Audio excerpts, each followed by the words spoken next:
Bam. I only like doing the movie news burst now because of the intro. The music is fire, if I don't say so myself, right? Anyway, hello and welcome to the Full Force Movie News Burst Live, brought to you by GeneralsJudgeReborn.com with me, Christopher McLeod, aka Diagnostic AT.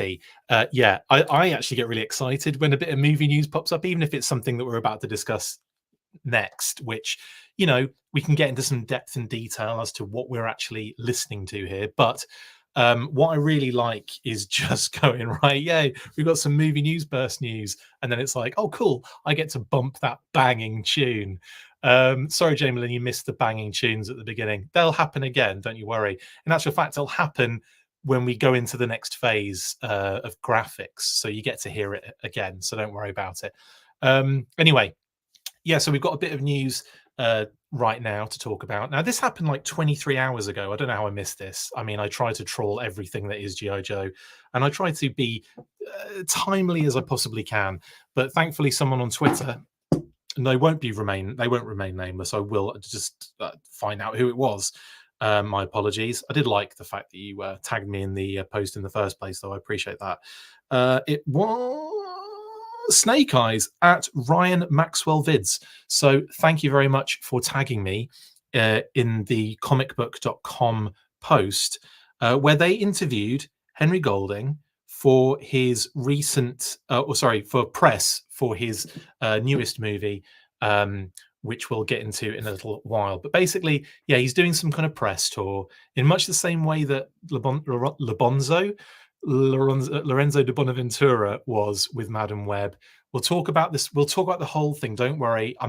This isn't some sort of like clickbait to get you all angry. He did make some comments about the future of G.I. Joe movies, which were quite interesting. But when you kind of delve into it, you can kind of understand probably why this is happening. But let's get stuck in anyway and talk about those comments. Yeah, let's do it. And you get to hear the music again. Here we go.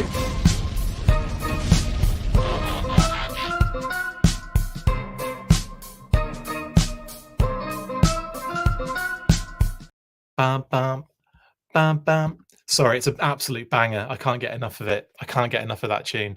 And I made it. Anyway, right. So, yes, Henry Golding talks future plans.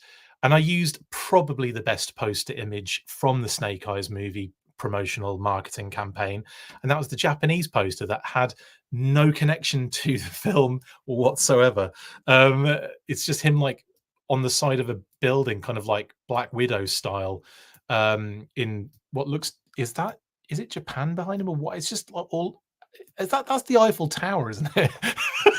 No, I'm pretty sure it's Japan he's in. Anyway, anywho, let's talk about what Henry Golding said. Now, link in the description if you want to check out the video.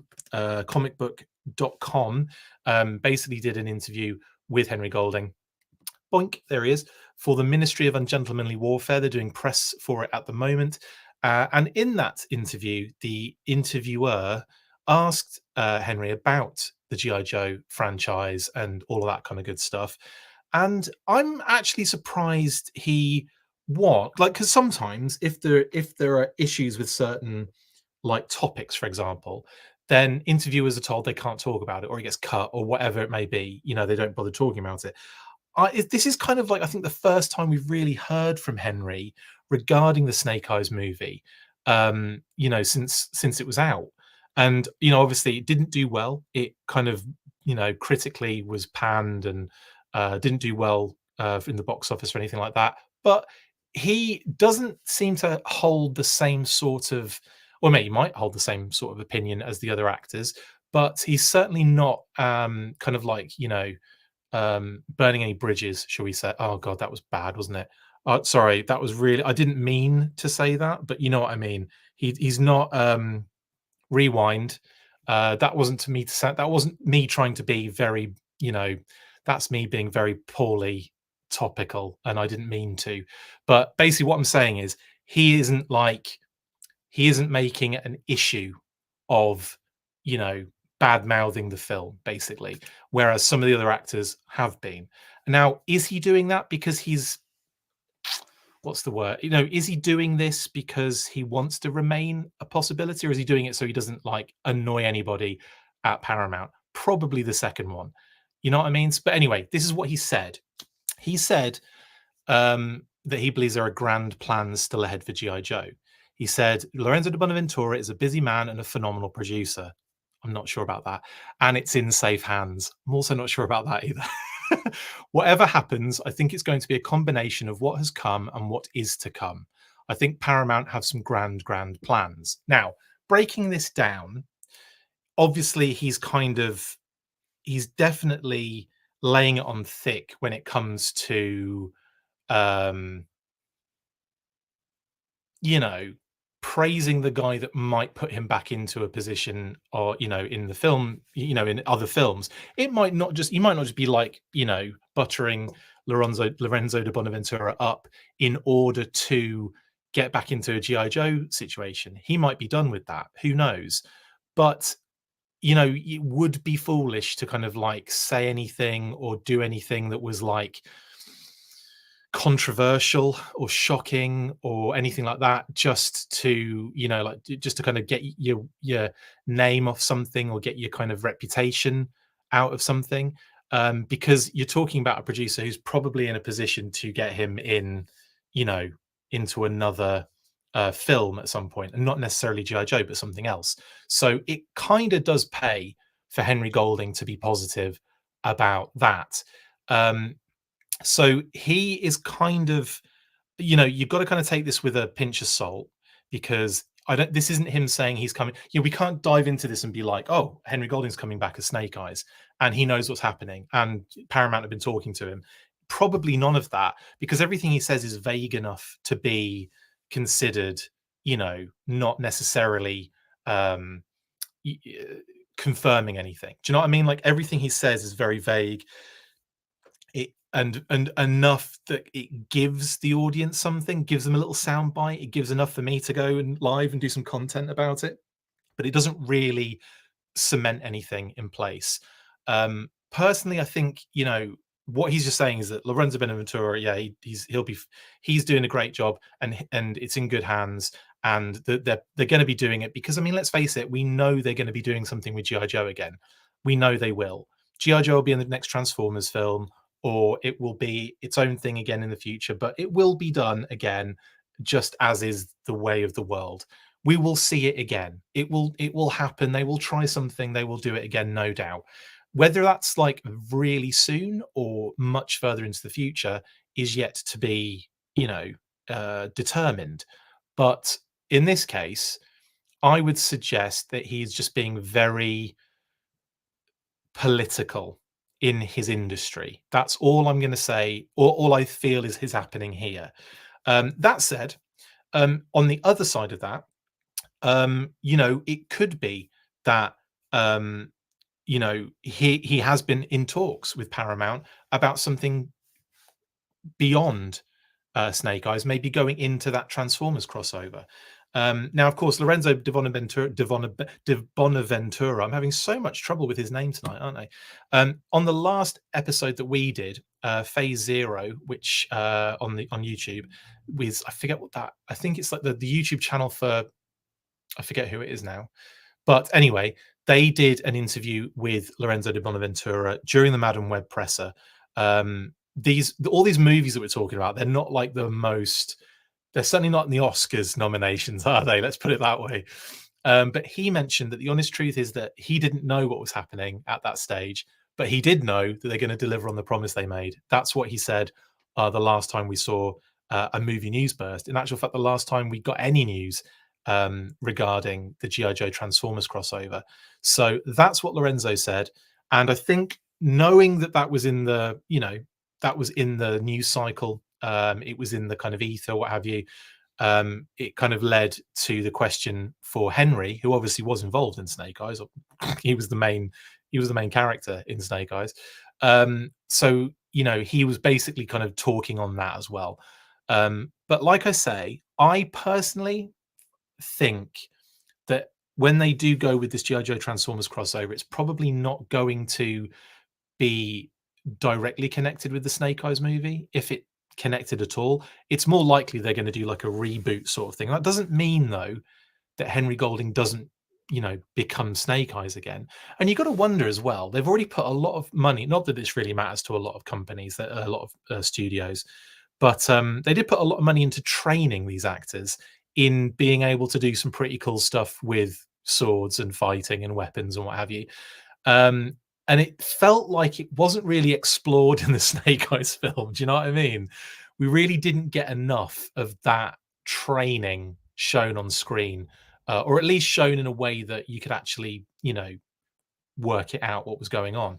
So I'm not saying that they're going to bring them all back and save money on training. I'm not saying that at all, but it just seems like such a waste, doesn't it?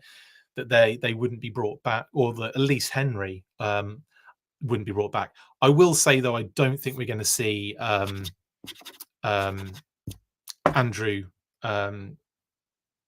Kofi come back. I don't think we're going to see Koji come back. I don't think we're going to see him come back, because as much as I absolutely adore him as Storm Shadow, I have a feeling that he is, kind of a bit burned by that, in a sense, because he was like arguably the most like serious actor out of all of them in it, I would say, in that kind of like arena. Like I could see Andrew Koji being like, you know, a kind of serious action star in more of a kind of like Bourne sort of way than I could, than with the kind of more comic booky style action. Um, yeah, I could see him doing that. I mean, if you guys have seen Warrior, that is a phenomenal show, by the way. Warrior is incredible, and I would genuinely um, love to see more of him in a role like that. I'd love to see more Warrior. I know they finished it though, didn't they? Which is a shame. I'm not sure if they're doing another series. I don't think they are. I think it was like, pretty final, the last one. But anyway, yeah, uh, I don't know. Again, there's not a great deal more to get into this with. I mean, it's probably a very superficial um, comment by Henry, and I don't think it's necessarily anything to dig too deep into. But I wanted to talk about it, and I wanted to get your take on it. Let's talk. Let's see what you're saying in the comments, everybody.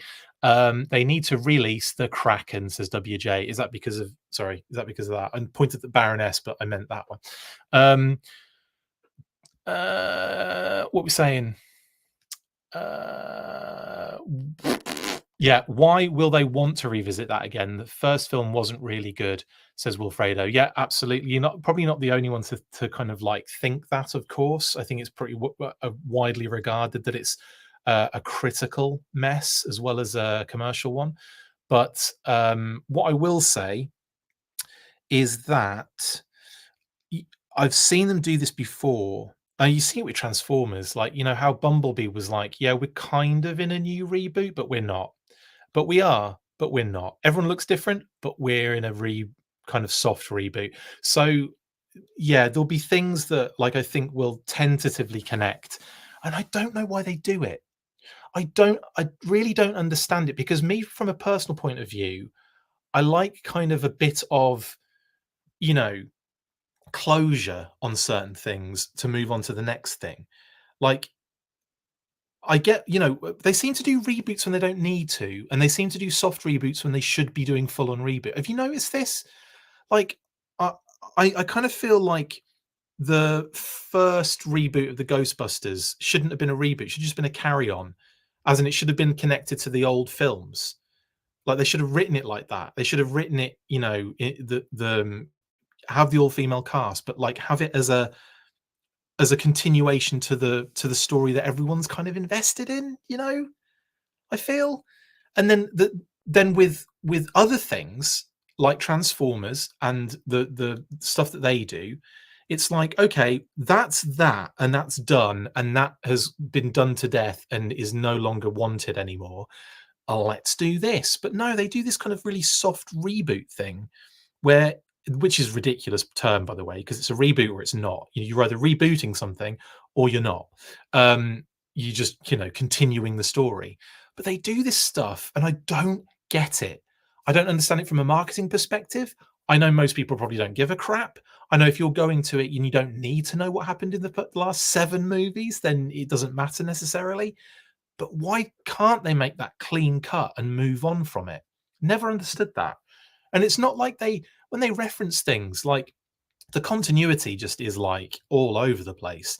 And they'll go back in time and it'll be like, oh yeah, and then we did this in like World War One. It was like, yeah, but hang on. In that movie before, you guys hadn't even visited Earth until like, do you know what I mean? Like there's always this kind of like mess of continuity. And I feel like by rebooting and just starting fresh, it just makes more sense to do so. And they never do it, but they always reboot when they don't need to, and soft reboot when they need to clear the friggin' table of everything. Anyway, I don't think necessarily. I don't think necessarily if you're going to reboot completely and start fresh that you need to get rid of like Henry Golding, for example. And like I said, if cover his face up, who cares? He's got he's got the skills now to be Snake Eyes. Cover that, mess him up in the first movie, get his mask on. Maybe have him take it off every now and again and just have hideous scars all over his face. Just make him the Deadpool of GI Joe. Do you know what I mean? But obviously not the mouthy bit, but just the facey bit. Anyway, breaking news: Crispy on it. Dio80. Thanks again, sir. You're welcome, Philly. Hasn't Bonaventura been part of Hasbro since the 80s? Bonaventura been part of Hasbro?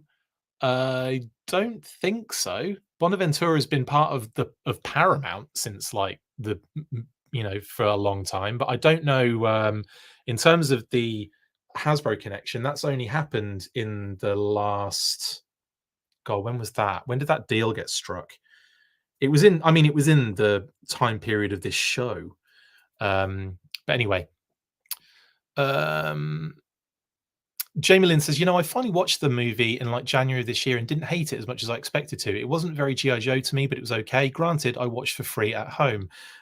Yeah, again, like there's a lot. I mean, when you break down Snake Eyes, there's a lot of flaws, mainly in the structure of the story, the pacing. There's like you talk about, for me, the worst part is the fact that the hero of the film never really has that proper kind of, they don't really have the proper arc. They go through most of the film being quite hated by the audience, and then they get like 5 minutes to make up for it at the end. Nah, it's so beyond at that point. And obviously his actions lead to the destruction of the Arashikage, pretty much. So it's like, huh? Anyway, so yeah, because of that, it struggles to actually, make you like the protagonist and really like want to be on their side. And you actually end up feeling more for Storm Shadow at the end of the day, which is crazy. But Andrew Koji, man, plays that part really well. Our Snake Eyes, the movie that proves Storm Shadow was right, says Scott. Absolutely. Craig says, I think he knows as much as we all know. Last I heard, Lorenzo wasn't even sure where to start. Totally true, Craig, on that one. Like I said, I feel like his comments are part of this cycle of news regarding it. And like I said, probably in response to what Lorenzo said in that Madam Web presser. And I mean, you can say whatever happens, I think it's going to be a combination of what has come and what is to come. Of course you can say that, because that is the most vague thing ever. But what that means is soft reboot, does it not? Or just a continuation, which I'm not a massive fan of, honestly. This is very odd. People already forgot that film. I feel like that kind of has happened a little bit as well, Iron Boy. Yeah. Bring back Samara Weaving. She was the best part of that movie, says Scott. She was hardly in it, was she? What I also found really funny was how they just drop her off like she's going to a party. Do you know what I mean? Like at the Arashikage, it's like your mum and dad just pulled up outside. You get out of the car, you're like, okay, just drive a bit further down the street so no one. No one can see me coming out of the car. That's what it felt like. Then she just like hops out of the helicopter. It did feel a little bit like being dropped off at a house party, didn't it? That part of the movie. Idea for the Energon comics and or films: make the Ark ground zero for Area 51 and set up the pit there. Imagine the pit and Ark combined together. That's actually really cool, WJ. I like that idea. Crimson Vader says, Chris, question: do you want a serious take on the movie or a lighter, more colourful take like the Sunbow animation? Right. Well, both, right? But separately. So if you're going to go in that kind of like more comic-y, more Sunbowy kind of vibe, cartoon comic-y vibe, right? Well, cartoony vibe, right? Because obviously the comic and the cartoon are two very different creatures. If you were going to go into that Sunbow vibe, go full force. Yeah, full force. And do it like ridiculous. Make it like almost like a comedy, almost, you know, like a weird action comedy that is a little bit like understands what it is doing and exactly what it's doing, you know, and be really kind of like almost parody. That's what I'd like to see if they're going to go that route. Okay. The other way you do it is not, I wouldn't go all the way serious. All I would like to see them do is take the corny aspect out of it, because my goodness, doesn't it get corny in some of the G.I. Joe movies? Now, Snake Eyes didn't necessarily venture into that angle too much, but it wasn't, I would say it wasn't like good enough to be the level of serious that it wanted to be. Do you know what I mean? Like it wasn't polished enough to be what it wanted to be, if that makes sense. I feel like you have to go and you just do it, like proper do it. Now, Transformers, though, I honestly think the Transformers thing gives us an opportunity to have a more fantastical sci-fi angle, not Sunbow, but have an angle where it's like you can understand the need for G.I. Joe in this universe. Whereas if it's like what we've seen previously, you just kind of go like, you don't really see the point of them. And they're kind of just the army in like Retaliation. They're kind of just like the actual military in the in Retaliation. And in Rise of Cobra, it was like I don't know what I can't even describe. Again, it's corny. Like you really run the risk when you do that stuff the way that they did it, that it doesn't come across well. And I feel like it just hasn't come across well at all in live action. The TV series is a good way to go with it, I think. But yeah, to answer your question, which doesn't really answer your question, I think I'd prefer out of all of it just something that wasn't corny. But if you're going to do that, do it the ridiculous way. Do it so it knows what it is, so it's like aware of it, and it's making a comment on that. I'm not sure I can survive another movie toy line hogging the pegs. They're still out there, says Craig. Yeah, it does feel that way, doesn't it? They should get a new producer and some decent writers, maybe make more money and stabilize their franchise. Jamie Lynn, that's a good. I mean, I think the writing is the first thing that needs to be addressed, doesn't it? Getting the correct writers, not the right correctors. Getting the correct writers involved is huge. And it's not just as easy as going, they did a great job on something, let's use them. Sometimes it is a case of like, someone that maybe like new into it, but the writing, if they can get it right, then I think that's half the battle. And then knowing is the other. So writing is half of the battle, knowing is the other half, right? I think that's correct. But if they get that structure right, I think they've got a good place to go, and that's where you kind of want it to go. That's Hollywood's MO, Chris, says Scott. What with the soft reboot thing? They need to live action Pyramid of Darkness or Rise Serpentor or Rise, says Robert. Actually, you know what, mate? That wouldn't be a bad idea. If you're going to go like ridiculous with it, go a Rise Serpentor or Rise with it. Go to DNA levels. Go to like going into that reminds me actually of how Jurassic Park was movified. Michael Crichton's book became the movie, right? But obviously, I've actually been listening to the audiobook for Jurassic Park today, believe it or not. I love that book, and it's mental, and quite different from the film that came out as well. But so because I've been listening to that and imagining the movie as well while I've been listening to it, there's so many things that they changed, but you can see why they did it and why they went a certain direction and why it became the way it did.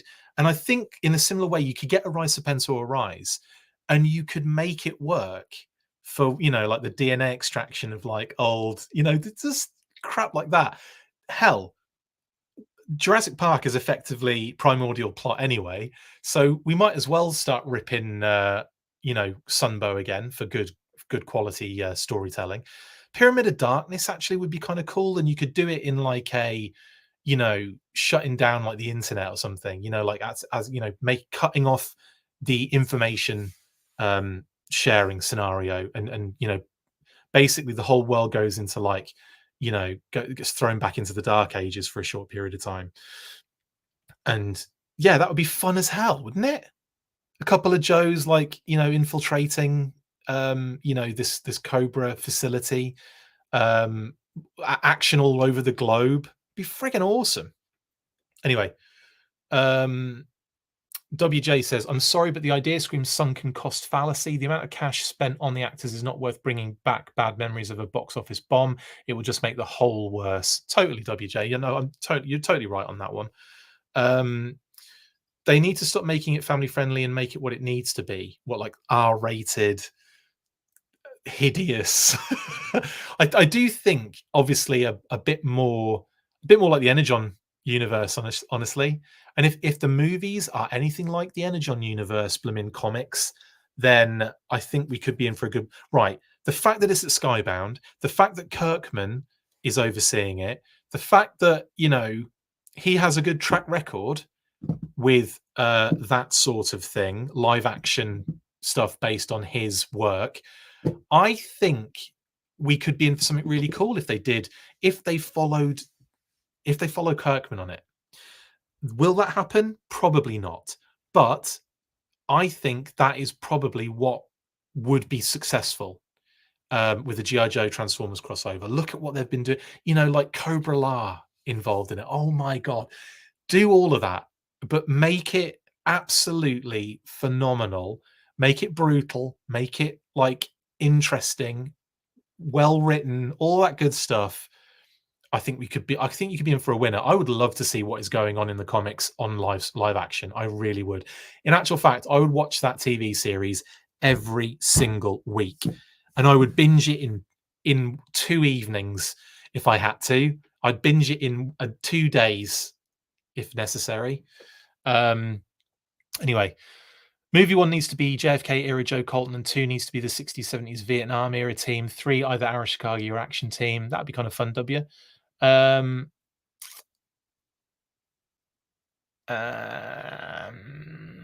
Typo negative. That movie was not Snake Eyes at all. They made Storm Shadow the hero. We need a full reboot. Follow the path of Skybound comics.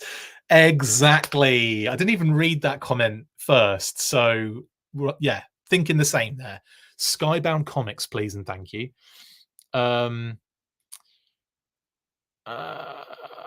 Yeah, Fear Cop says this is tantamount to nothing, just a Hollywood actor trying to stay in good graces with a producer in hopes to have another acting job.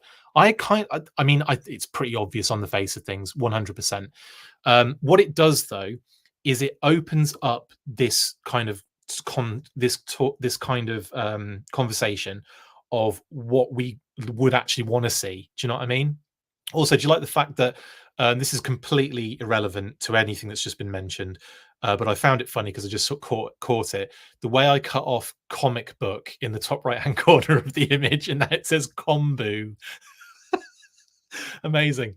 Anyway, sorry, that's me just being an idiot. When you want 90s edge with none of the skill or nuance from that era, this is pretty much modern script writing. Oh, is that what you were saying before about modern deconstructionism, W? Yeah. Yeah, you mean Rise of Cobra wasn't supposed to be a parody, says Scott? I feel like they wanted it to be that kind of way, but didn't really go far enough over there. So they ended up at like this Hallmark movie kind of place. Do you know what I mean? Rise of Cobra feels like a Hallmark movie to me. If you changed the color palette and took some of the fighting out, in fact, probably put more fighting in, you'd get a Hallmark movie, I think. Um, Same with Retaliation, actually. The Joe movie franchise needs a huge reboot. Just follow the new comics Energon universe. I'm saying it, guys, and you're saying it too. I mean, Slade wants to avoid real world military and have the sci-fi fantasy elements. I'd be happy with a G.I. Joe movie. Yeah, same. Actually, I mean, again, like I think if they went with, I mean, with the Transformers G.I. Joe thing, I think would be a really great way to do this. And I think but again, I don't trust that they know exactly what the right way is. And I feel like I would genuinely love to pick Lorenzo de Bonaventura's brain properly about this and find out exactly what he wants or what he thinks other people want from this. Because I would love to have that conversation and kind of go, have you thought of doing this? You know, maybe handing the reins to that guy over there.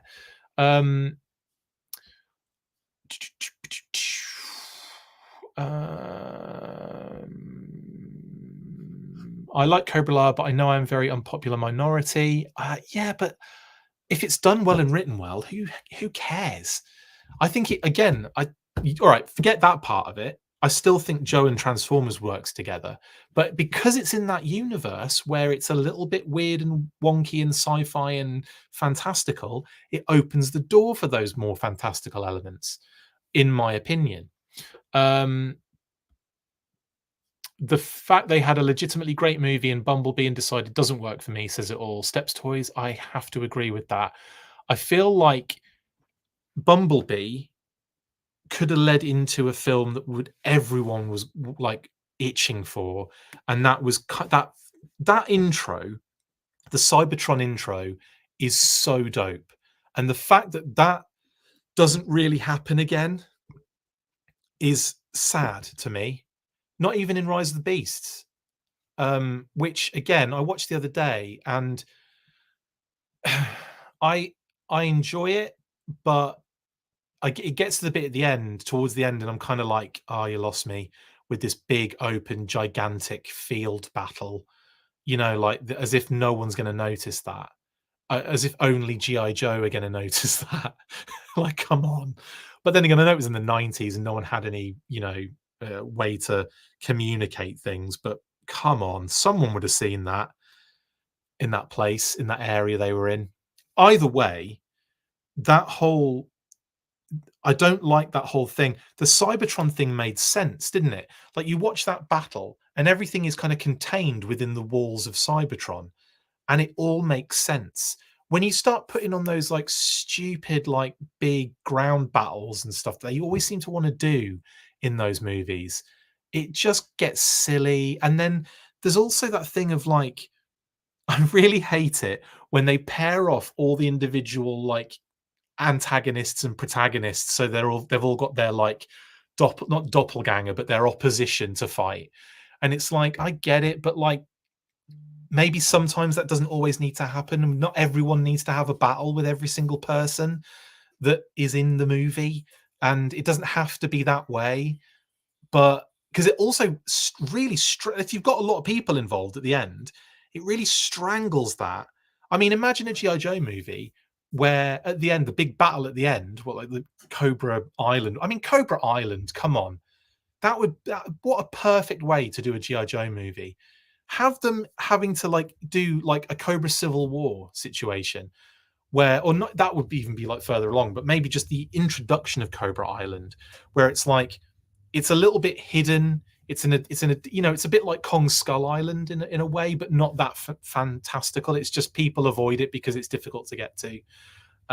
Not impossible, just difficult. That shipping routes go around it because it's a danger area or whatever.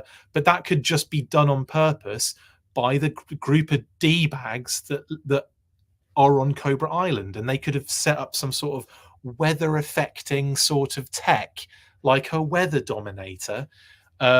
And that is how they keep people away, or unknowingly hide the fact that they've got their own island there. I don't know. There could be so many cool things that they could do with that. And then the Joes have to infiltrate the island. How much fun would that be? Oh my God. Snake Eyes infiltrating Cobra Island? Yes, please. I mean, that would be the modern day Pythona infiltrating the Terradrome, for goodness sake.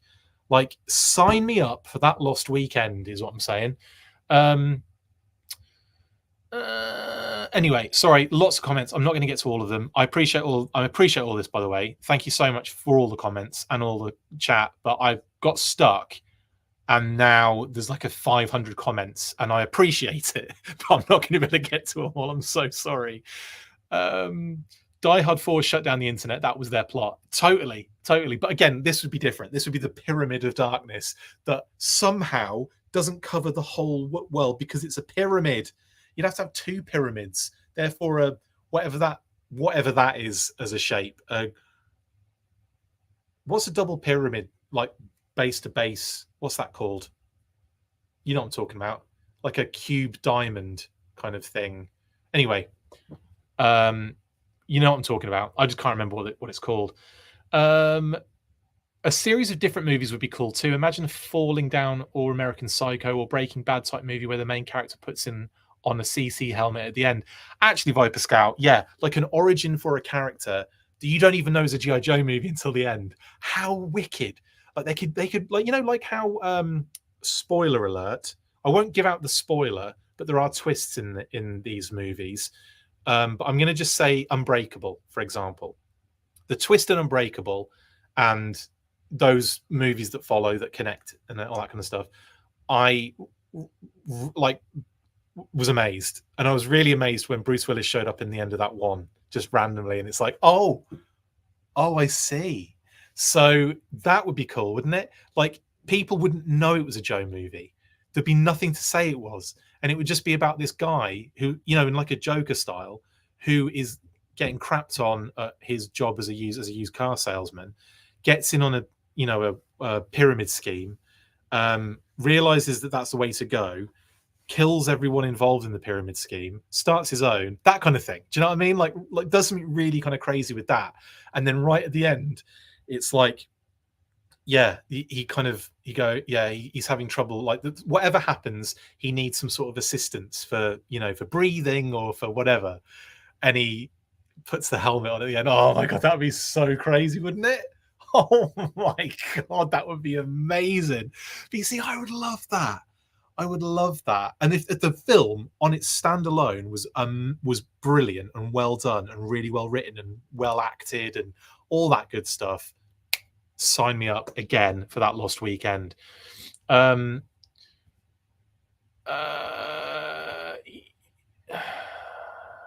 think they need to stop trying to this generic corny cool vibe they've been trying since Rise of Cobra, proven it doesn't work, nor should it. Same corny constantly as well. I don't get it. I want Serpentor, but not until the 3rd movie. That same. How do you make Snake Eyes the villain in his own film? They managed it, Stygian.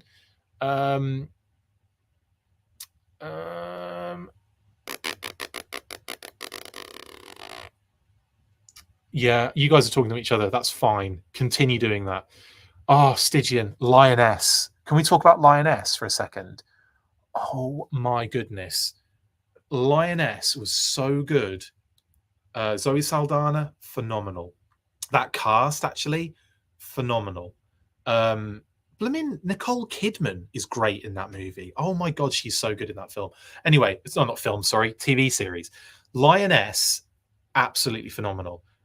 If they did a sort of G.I. Joe like that, gritty and dark, I don't see why. The brand is big enough to have multiple different types of film associated with it, surely.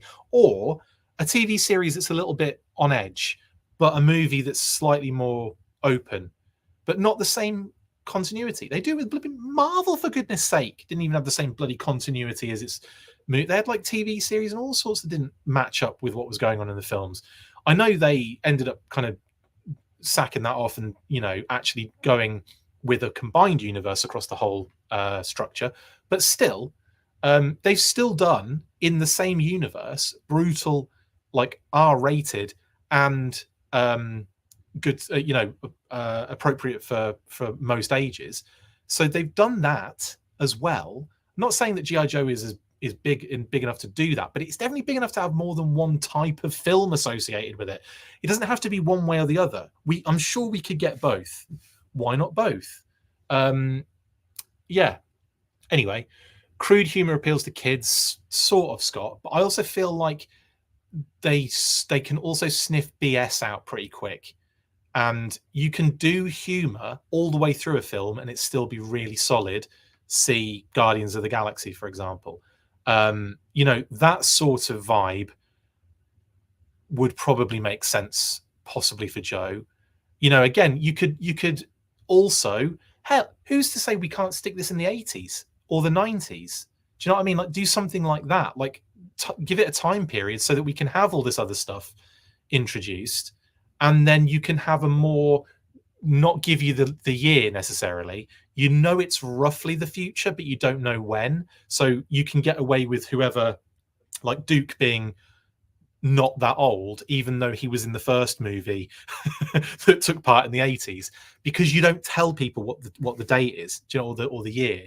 You just know that in that first movie, everything is very 80s, and not like Wonder Woman 84, which I have to say is one of the worst films for that, in a not a good way. And I feel like that Wonder Woman movie, like the first Wonder Woman, I thought was wicked, but then they did that with 84, and it was just, everything felt so small scale, low budget. It just was weird, and I was really upset about that because I was really excited for that, and it just did not hit well at all. So yeah, you can definitely give a few hints as to the time period, but it doesn't have to be like, and I did like it in Rise of the Beast that there were like computer game references, and there were T-shirts that he was wearing and stuff like that, but like at the beginning, but it wasn't necessarily all the way through, and you're not kind of pummeled with 80s or 90s like references and nostalgia. So at some points in that film, it could have been at any time period, but like in certain parts, you're like, oh, I see what they're trying to do. They're setting the scene here in the 90s. You've got like Biggie playing in the background. You've got like Wu-Tang actually at that point when he's messing around with soldering and stuff. But yeah, that's all I'm saying. That's all I'm saying. Sorry, guys. I know this actually developed into quite a good conversation, and I do appreciate it. Sean says, I think it could be set in 2035, but given an 80s aesthetic, like 80s retrofuturism.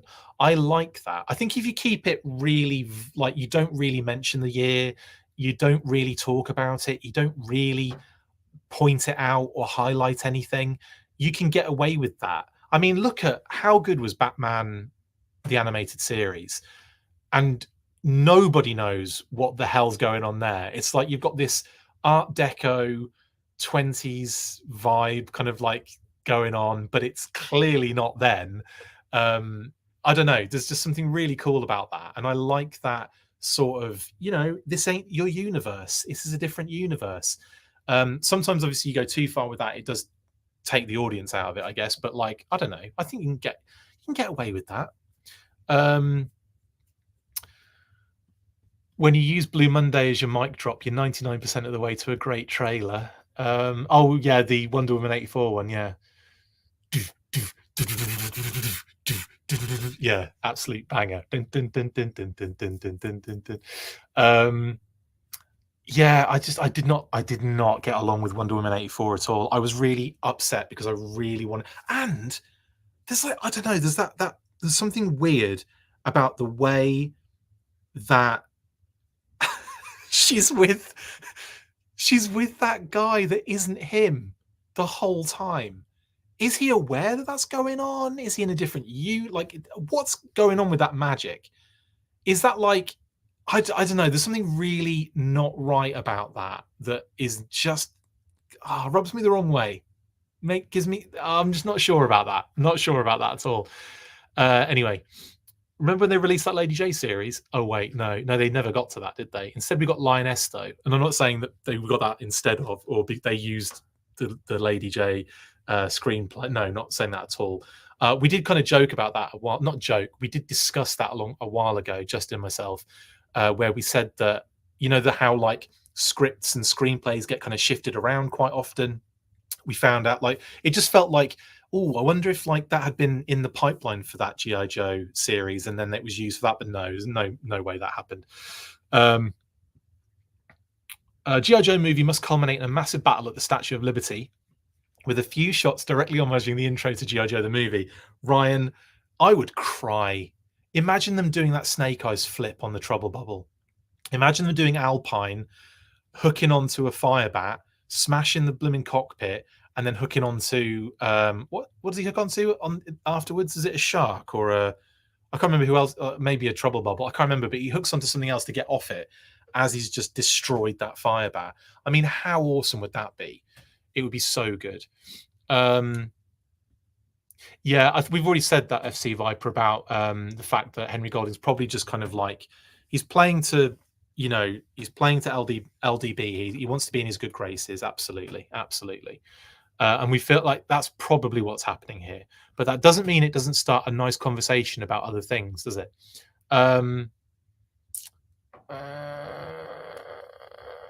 Hasbro needs to reintroduce Joe franchise to the new generation of kids with a kid-friendly movie and a hard-nosed, great writing directed movie for adults in the same year. I think you could probably do that, actually, with a TV series and a film. Like, you could have separate studios dealing with it. You could have one as your kind of gritty military, kind of real life, dark, brutal style. And you could have one that is a little bit more colorful, fun, kid-like. And I think the brand could support that.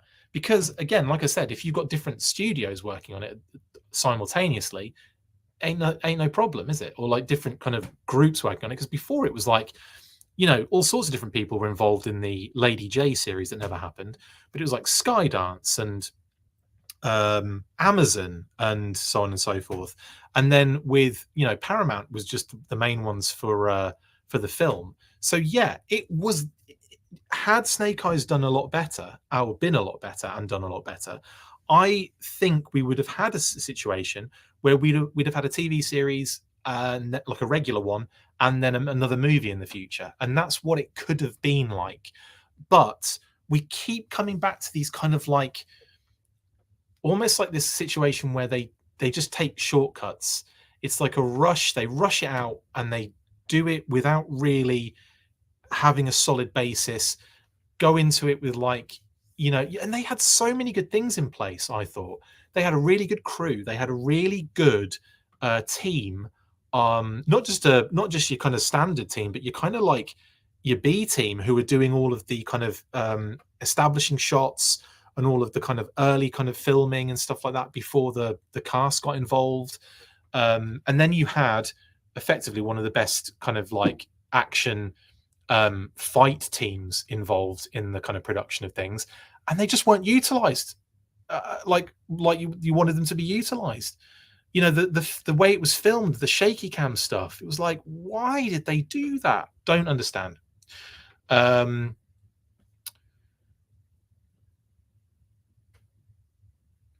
yeah, incorrect video game references, Scott. To be honest, yeah, that is always something that is picked up by actual fans that are going to notice that in the first place.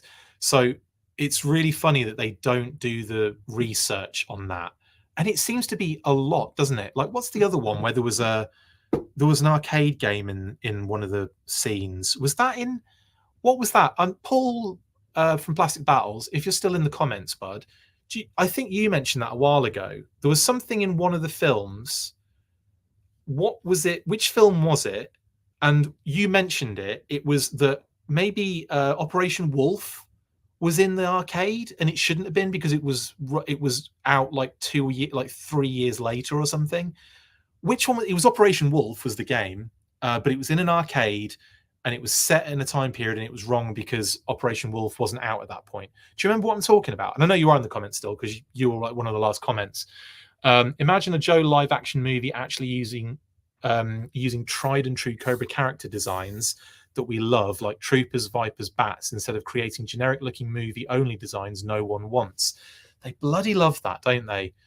They really do enjoy doing their own thing when it comes to the design. However, when I look at some of that concept art for Snake Eyes, I think, oh my God, that could have been so friggin' cool.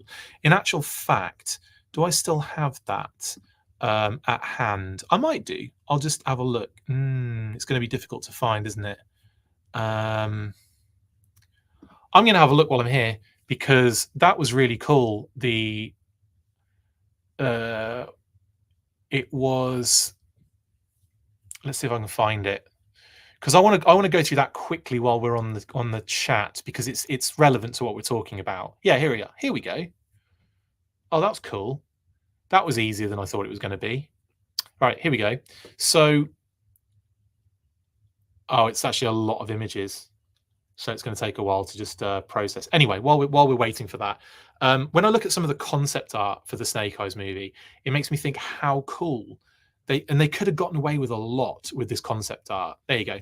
So this was the Snake Eyes movie concept art we were discussing a while back that popped up. Now, obviously, we kind of saw similar vibes with this, except he's not under the floorboards as a kid. He's out in the garden as his house burns down and his father's dead inside, which is harsh. But like this stuff is all very much, very generic, what have you, nothing too crazy. Then you start getting into stuff like this, where you've got like these kind of crazy, weird things happening, and you wonder why. You think, oh, what's this about? This is kind of interesting. And then you get like these kind of scenes where it's like, this is more like it. Now, imagine if the fight had taken place in more of a market setting like this. I think this would have been way more visually appealing. Instead, it was in a bit of a blank warehouse that didn't really have anything going on.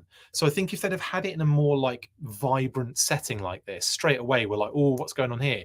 Plus they're fighting some sort of weird dude with a blade in his arm, which looks like the guy was getting the blades fitted to his arms in this image, which is kind of cool. Then, of course, we were highlighting things we could see, like cute little things in the distance, like, oh, a night creeper. It's not a night creeper, but you know what I mean. And then we have like shots like these, which kind of make you kind of think, oh, this would have been kind of fun. And yeah, like characters like huge sumo dudes as like, like kind of like a security and stuff like that. And meeting Kenta in a more kind of situation that more befitting to the film, more threat, more worry, more kind of concern, more like danger, rather than like again, just very, I don't know, just very weak kind of things like that.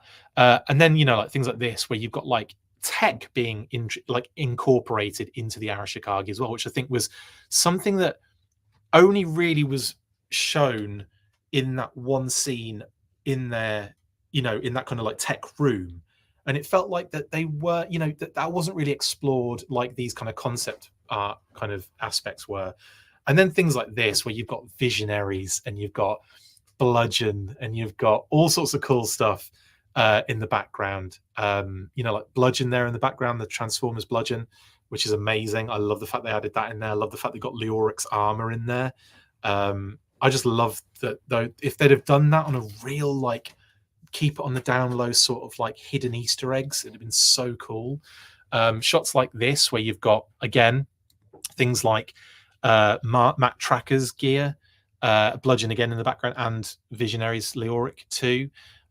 Just stuff like that, man. It would have been so dope. And then this kind of, when I see this, I think, oh, what could have been? Imagine them wearing this kind of gear as well. So much more visually interesting and appealing and cool and freaking awesome. I don't know. I feel like that wasn't really explored. I feel like he wasn't in his suit long enough. And then I just highlighted these because it looked like very much like the Blue Ninjas masks. But apparently, that was the concept took from the materials that Hasbro gave them as well. And in those materials were Blue Ninja designs by Lenny, which was kind of cool. So we did find that out after the fact. And then, of course, this shot, which I absolutely adore, of Storm Shadow, because it's, the Storm Shadow with the the crazy tattoo and all that kind of stuff. Now, I know a lot of people have issue with the tattoo kind of aspect, but I feel like Arashikage isn't your true Japanese sort of thing, is it? Like, it feels like, in some cases they've been criminals, not necessarily straight away, but certainly, at certain times in their life, in the periods of time, it's been a criminal organization almost. And again, not always, but like when Storm Shadow took it over in certain continuities and so on and so forth. But you know what I'm saying, right? So you could get away with that, I think. And I just love this Storm Shadow design. I think it's well cool. Sneakers as well, dope. And then making the God, if they'd have made it, rather than making it mystical, make it scientific, and I think you win the audience over better, easier, more. It's way more likely to do some BS scientific crap than it is to be like, oh, it just happens to be mystical, mystical snakes and a mystical floating rock that turns people to ash. Like, I mean, there has to be something in there that grounds it, and I believe that's one of the reasons that it just gets, that those aspects really do take away from the film and put you in like, something on my nose, put you in like some sort of like different universe that is not grounded at all in any sort of reality, and they definitely doesn't feel like that kind of universe throughout the entire film. Even when you've got those things in it, it doesn't feel like that kind of universe. And then like these shots of the fights on the roof and everything, so cool. This one as well, which turned out to be the animated series that they were kind of concepting, which wasn't really the case, but they used this in order to kind of pitch an animated series for Snake Eyes and Storm Shadow, because we found that out later, didn't we? At the, what was it, the Brazil, that expo in Brazil, basically the licensing expo in Brazil. And yeah, here, that was all the information that was described from this image they saw, and then the image pops up later, which was really cool. Yeah, so anyway, that's that. And stuff like this, obviously we kind of see this in the movie, so it's not something we really missed out on as such. But I don't know, I feel like a lot of opportunities were missed, and not wearing the costume for the majority of the film was a big problem for me. And only really seeing it at the end, like we're seeing it now. Yeah. Anyway, I just kind of wanted to quickly jump on that, because I think that was relevant to what we were talking about, and what I would, like you kind of see this stuff, and some of it is very close to what they ended up doing, but some of it you're like, yeah, that could have been cooler, that could have been better, that could have been so much awesome, way more awesome. Rachel has asked a very interesting question. Whatever happened to the Asian theme park, the Malaysian theme park, in actual fact, Rachel? But yes, the Malaysian theme park just did not happen in the end, did it? I think coming out in the midst of COVID probably didn't help it. But yeah, it was supposed to be an adventure park, was the plan. And then it kind of got sort of mixed in with the water park. And I don't know if there's a thing that exists there at the moment, but I don't think there's anything like they wanted to do with it, which is kind of a shame. But also, that was such a weird, random thing, wasn't it? Oh, I loved talking about that stuff, though. It was ridiculous. Anyway, yeah. Anyway, that's that. That's pretty much it. So what we'll do now, let's just transition to my face, and we'll kind of finish, bring it to a close. I'll answer some more questions, talk, get some more comments and all that good stuff. But we'll kind of bring it to a close now.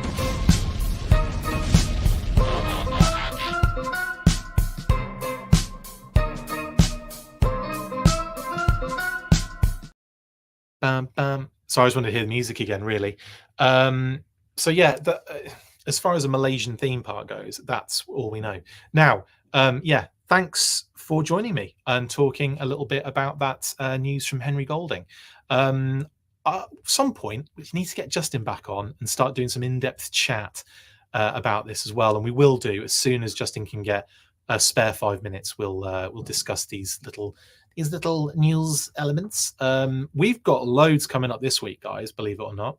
So I'm close to getting the dial tone video kind of done. So we'll do another Let's Talk Classified video probably before the week is up, because we're only on Tuesday and I've done a lot already. So I think we'll be able to get that one done.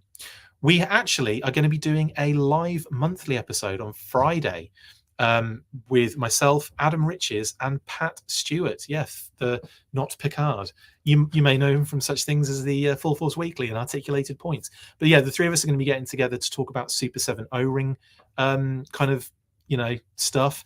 We're going to be picking our top threes that we want to see in the O-Ring lines, and we're going to be doing version therapies again. So we're getting into the version therapy aspect again. So that'll be fun. And it's going to be, well, this might be annoying to a lot of you, and I apologize, but it's going to be in the day on Friday. It's probably going to be about 1 o'clock Eastern, 1 p.m. Eastern. So my apologies if you miss it because you're at work or what have you. I'm sorry. But we will be doing that at 1 p.m. Eastern. And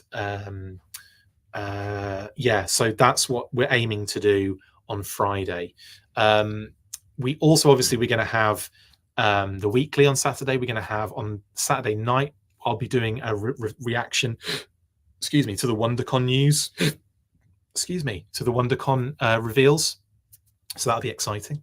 And next week, I'll be talking to Emily and Lenny and possibly Tony. Yay, finally. They want to get WonderCon out of the way, and then we'll talk WonderCon, I guess. We'll talk that and some other bits and bobs.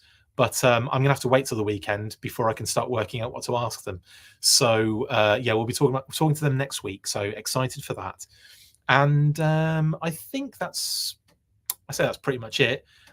We are also planning, and we've got in the process a chat with Shooting the Galaxy as well. That is currently in process. They're getting, what's the word?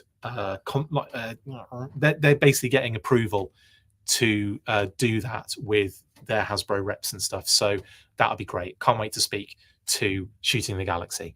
And what else was I going to say? I think that's pretty much it. But yeah, I imagine more news will happen this week. I imagine I'll probably be coming on, Kitty said, on every evening. You know how it is. But I'm kind of glad we got to do another little burst tonight, because I was all chilled out and like, yeah, I've eaten now and go to bed early and all that kind of stuff and just chill out and have fun. No, have to do a news burst for these dudes and dudettes. No, I'm kidding. I really enjoy it. And of course, it's always nice to get a different graphic on screen, isn't it? I love these from Brian. These are my favorite graphics. There's something really like cool about them. It's effectively a Megatron Hiss tank, isn't it? That's what it is. But it's really, really awesome. So massive thank you to Brian Sauer for the amazing graphics work. BMAC ? Says Jeremy. Don't know about BMAC. We have put it out there, and I do speak to BMAC separately, and he wants to do one. But again, it's one of those things where it's like, it's been very difficult recently getting Hasbro interviews going. So BMAC is definitely on the docket. It's just whether we can actually, get that over the line with Hasbro, or is the problem there. And then the other thing might be, do we just wait until another possible collaboration reveal so we can talk about all the collabs that have been out at that point? Probably would be beneficial to do so. So we'll probably hold off on BMAC until after that, but we are in talks, so that will be happening soon. But this week, we've got, like I said, we've got a monthly on Friday. It's live. It's 1 p.m. Eastern. It's going to be with Adam. It's going to be with Pat, and it's going to be O-ring centric.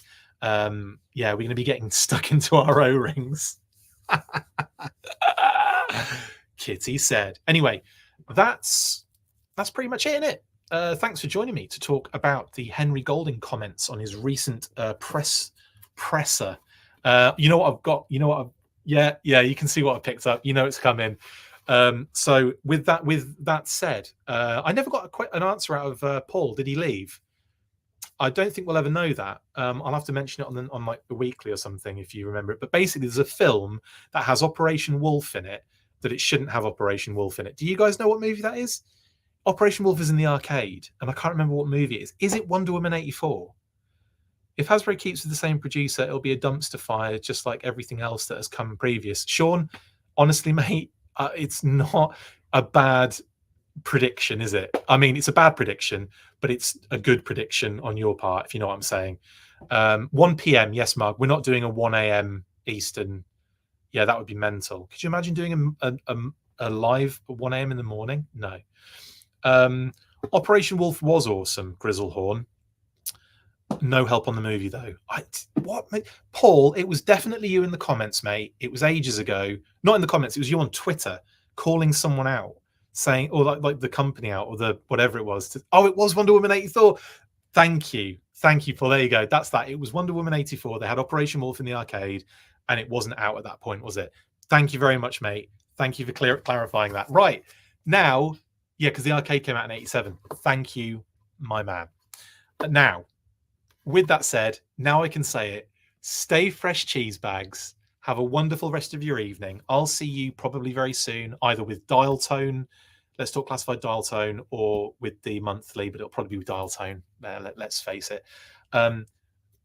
Stay fresh cheese bags. And as always, after 3, you know what to do.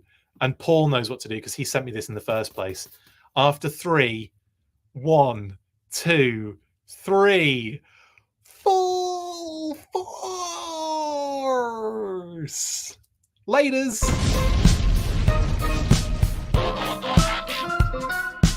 That's it for this instalment of the Full Force Movie News Burst. Don't forget to comment, like and subscribe. See you next time, and as always, full force.